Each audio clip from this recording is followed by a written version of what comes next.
Vigilant Shield is a field training exercise that NORAD, the North American Aerospace Defense Command, does every year, and it's an exercise to bring all the forces together to have a chance to practice our plans and procedures.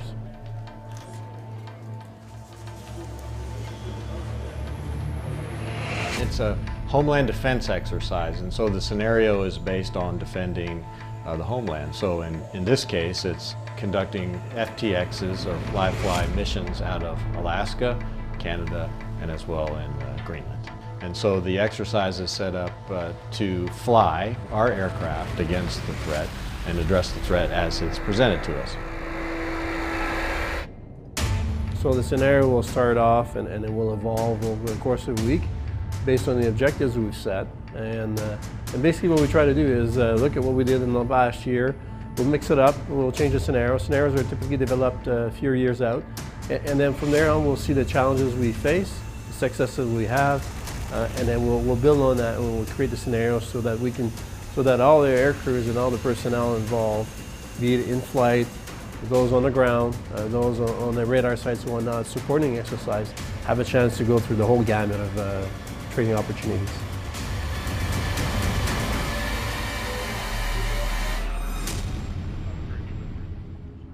This year, the biggest difference is the scale.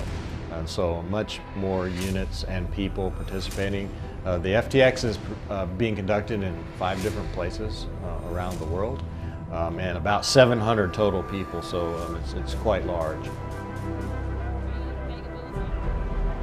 In Canada we have CF-18s as well as tankers, and on the US side F-22s, F-15, F-16s, tankers, AWACS. These are all the assets that we'll bring together for the sake of exercise. As well, because we are flying over the Arctic and it is austere terrain, we do bring search and rescue assets as well.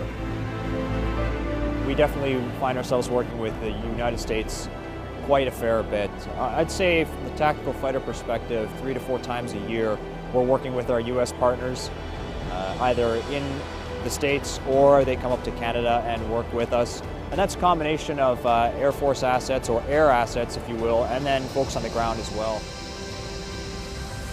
Something like this is important because if we don't practice coming up north to Thule or areas like it, it's easy for both of our militaries to kind of lose a little bit of experience, and there are always lessons learned, and there's minor hiccups here and there, but everything ended up working out in the long run.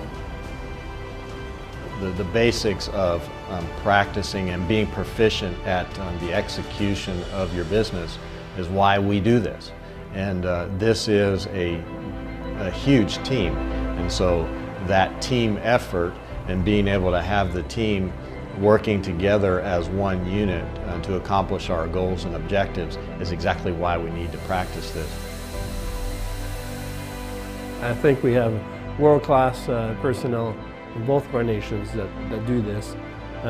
Their heart is in it, they have the good equipment to get the job done, and I think really that's the gem in it. I feel very confident that our personnel are ready to meet the mission and meet those challenges with confidence and ability.